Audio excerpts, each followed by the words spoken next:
Yung brake pad natin mga paps, normally it will last more than 40,000 kilometers kung automatic yung kotse ninyo.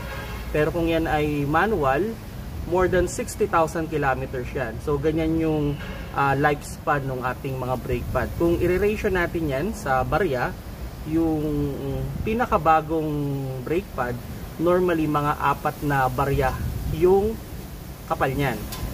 Okay? So ang pinaka-safe na ideal na pwede mo pang gamitin is hanggang 2 barya. So hanggang dito yung kapal. Pag dalawang barya na lang yung kapal ng brake pad mo, kung medyo matagal pa kayo magpapa-PMS, mas okay na palitan nyo na. Now, ang hindi na recommended na gamitin na brake pad is pag 1 barya na lang.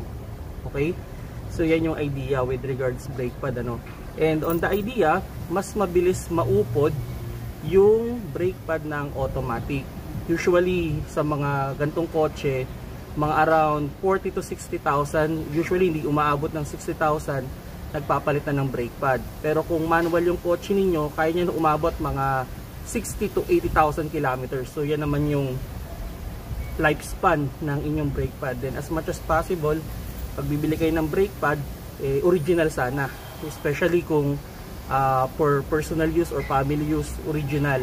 Kasi ang problema, pag bibili kayo ng medyo murahing brake pad, pwedeng matigas siya masyado, so sisirain naman yung rotor disc ninyo. Kung ano naman yan, pwedeng maingay, so hindi kayo masasatisfied. Parang lagi umiikik sa preno ninyo.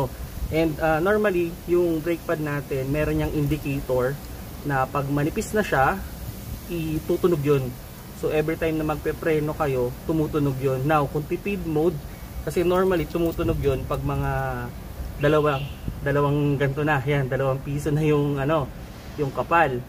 Pag tipid mode, 'di ba, tinatanggal yon. Tapos, sabihin natin kaya pa tumakbo na ng mga 5 to 10,000 kilometers, pero hindi masyadong recommended mga paps. Kaya nga nilagay yon para that's the time na dapat yun na siyang palitan. Okay? So yun mga paps, so yung regards sa brake pad, no. Kung sakali mang umiingay, pwede nyo hasain. Okay? Pwede nyo ipahasa yan. Pero may mga pagkakataon na baka maingay talaga yung brake pad na nabili nyo. Kaya mas maganda talaga original lagi yung ikakabit niyo sa kotse ninyo. Although may mga maganda namang replacement, so do some research kung ano yung pinaka okay na brake pad para sa kotse ninyo, para sigurado, no. Pero yung sa rear, matagal yan. Usually umaabot yan ng more than 100,000 kilometers. Meron akong kotse na manual, umabot ng 200,000 kilometers bago ko pinalitan. Pero yung mga front, usually mga 40 to 60, pinapalitan na natin yan.